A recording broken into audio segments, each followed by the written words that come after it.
Students, आइए अब हमने लेक्चर नंबर 14 में जो सारा टॉपिक पढ़ा था उसको रिवाइज कर लेते हैं। लेक्चर नंबर 14 में हमने general fertility rate, total fertility rate, gross reproduction rate और नेट रिप्रोडक्शन रेट के बारे में पढ़ा था। बड़ी डिटेल से वहाँ मैंने आपको सारे फार्मूलाज और सब कुछ एक्सेल पे करके दिखाया था कि किस तरह से आप इन सब चीज़ों को फाइंड आउट कर सकते हैं।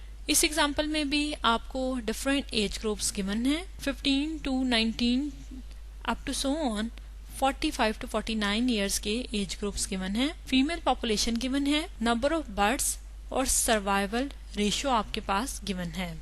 डाटा को हम एक्सेल पे शिफ्ट कर लेते हैं। देखें, मैंने डाटा को एक्सेल पे शिफ्ट कर लिया है जिसमें हमारे पास फीमेल पॉपुलेशन है, नंबर ऑफ बर्ड्स हैं और सर्वाइवल रेशियो है। फर्स्ट ऑफ ऑल आपने क्या फाइंड आउट करना है? फर्स्ट ऑफ ऑल हमने फाइंड आउट करना है general fertility rate. General fertility rate का जो फॉर्मूला है वो हमारे पास क्या है?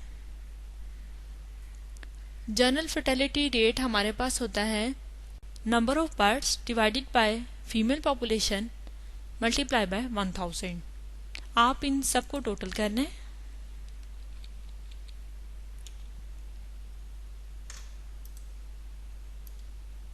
सबको सेलेक्ट किया, सम का बटन प्रेस किया तो ये आपके पास टोटल आ गया है। General fertility rate equals to आपके पास क्या आएगा? Number of births divided by female population multiply by 1000। आपके पास 53.97180,724 आ गया। That is general fertility rate. Now we have to calculate total fertility rate. Total fertility rate का फॉर्मूला लिख लेते हैं पहले।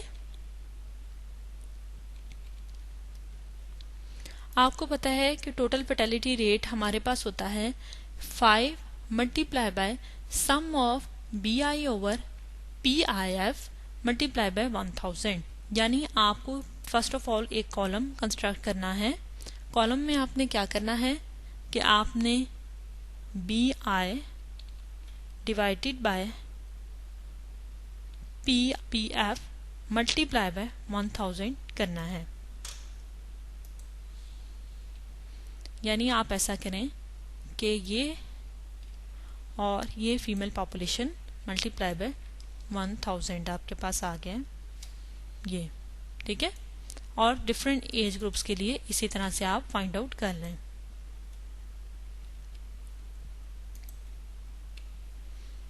आपके पास यहाँ पे जो टोटल आएगा इसको सम करके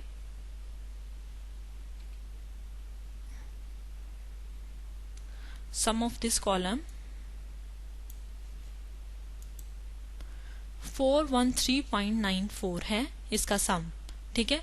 यहाँ लिखें आप equal 5 multiply by sum of this column. आपके पास जो टोटल फर्टिलिटी रेट आया वो 2069.736879 आया, ठीक है जी। No you have to find gross reproduction rate. Gross reproduction rate का आपको फॉर्मूला पता होना चाहिए कि आप ये करते हैं कि आप BI divided by PF find out कर लेते हैं, ये वाला कॉलम। अब आपने मल्टीप्लाई बाय 1000 नहीं करना, यानी this divided by this, enter press करें। इसी तरह से for the age of 20 to 24 आप फाइंड आउट कर सकते हैं। यहाँ पे कर्सर को रखें। जब आपके पास ये प्लस का सिंबल बन जाए तो डबल क्लिक करें, आपके पास ये सारा कॉलम आ जाएगा।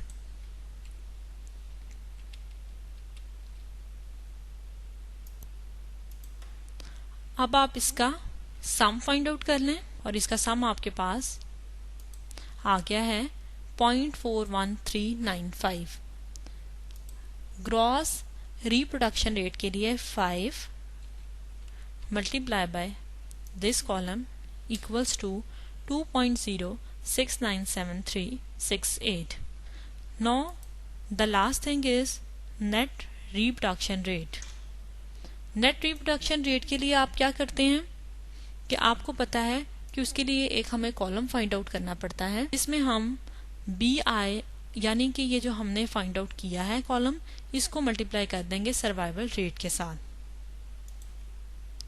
यानी दिस मल्टीप्लाई बाय दिस,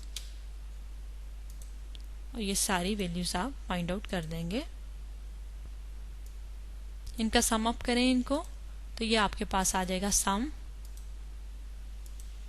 0.3037।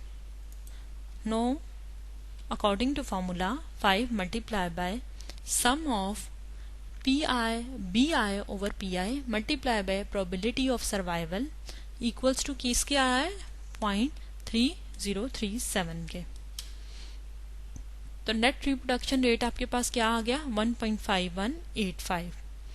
ठीक है स्टूडेंट्स, ये कितना आसान है एक्सेल पे सब चीज़ों को सॉल्व करना, सिर्फ फॉर्मूलाज की प्रैक्टिस आपको होनी चाहिए। और इसी तरह जैसे मैंने आपको बताया है कि आप एक्सेल में करें, आप अपने फॉर्मूलाज की प्रैक्टिस भी इसी तरह से करें।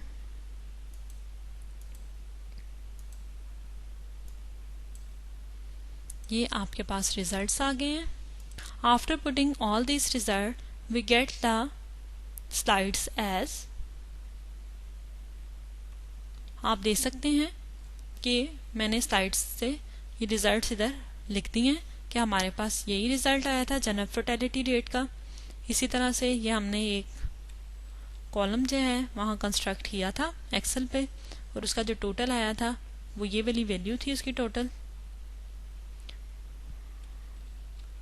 उस टोटल को आपने सम करके, ये देखें ये सम हुआ है, 5 से मल्टीप्लाई किया तो आपके पास ये रिजल्ट आ गया टोटल फर्टिलिटी रेट का।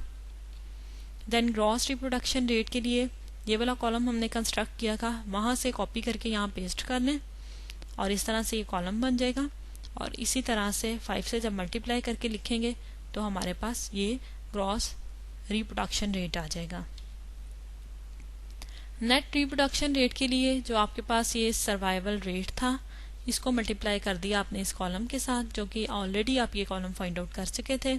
देन आप इसको 5 से मल्टीप्लाई करेंगे और आपके पास नेट रिप्रोडक्शन रेट 1.519 आ जाएगा। स्टूडेंट, ये जितना भी मैंने आपको पढ़ाया है अप्लाइड स्टैटिस्टिक्स में बहुत आसान है, सिर्फ इसमें आपको थोड़ा सा एफर्ट पुट करने की ज़रूरत है। एक तो आप फार्मूलाज की प्रैक्टिस करें, दूसरा आप ये चीज़ें समझें कि ये हमारी अप्लाइड साइड पे जो स्टैटिस्टिक्स हैं वहाँ पे सब जगहों पे ये टूल्स जो हैं वो यूज़ हो रहे हैं। जैसा आप ये देखें कि हमने जो वाइटल स्टैटिस्टिक्स में थीम पढ़ा है वो हमें बहुत बहुत इन्फॉर्मेटिव है, हमारे लिए किसी भी कंट्री के लिए बहुत इन्फॉर्मेटिव है कि आपकी जो टोटल नंबर ऑफ डेथ्स हैं, नंबर ऑफ बर्थ्स हैं, अगर उनका नहीं आपको पता तो कंट्री की कितनी पॉपुलेशन है, पॉपुलेशन एक्सीड होने से हमारे ज़ाहिर वसाइल जो हैं उतनी ही रिक्वायरमेंट बढ़ जाती है। अगर हमें ये सर्विस के थ्रू नहीं पता चलेगा कि डेथ्स अगर किसी खास एरिया में ज़्यादा हो रही हैं तो क्यों हो रही हैं, उसकी क्या रीज़न्स हैं, जब हम रीजंस फाइंड आउट करेंगे, जब हमारे पास ये डाटा होगा तो हम रीजंस फाइंड आउट करेंगे ना कि नंबर ऑफ डेथ्स जो हैं वो एक्सीड हो रही हैं से मुल्तान में या लाहौर में, तो उसकी क्या रीज़न है, क्या वो किसी खास एज ग्रुप के लिए है, क्या वो किसी खास डिजीज़ की वजह से है, या इसके अलावा क्या वो बहुत सारे और रीजंस जो हैं वो हम सर्च आउट कर सकते हैं। इन सारी के सारे डाटा से हम बहुत सारे रिजल्ट्स जो हैं इकोनॉमिकली देख सकते हैं कि हमारी कंट्री जो है वो किस तरह से डेवलपमेंट की तरफ जा रही है या अंडर डेवलप है। सारी चीज़ें हम लोग वाइटल स्टैटिस्टिक्स से हेल्प लेते हैं। बहुत अच्छा सब्जेक्ट है ये, इसको गौर से आप पढ़ें और इसको समझें, क्योंकि चीज़ें जो कि आपकी रियल लाइफ से बहुत करीब होती हैं, इंटरेस्ट भी आपको उन्हीं चीज़ों में होता है, सिर्फ आपको प्रैक्टिस की ज़रूरत है। और मैं बार बार कह रही हूँ कि आप इन फार्मूलाज को 2-3 दफ़ा जब हाथ से कर लेंगे तो एग्ज़ाम में आपको कोई प्रॉब्लम नहीं होगी। Thank you very much. अल्लाह हाफिज़। स्टूडेंट्स, मेरी बहुत सारी बेस्ट विशेज़ आपके साथ हैं।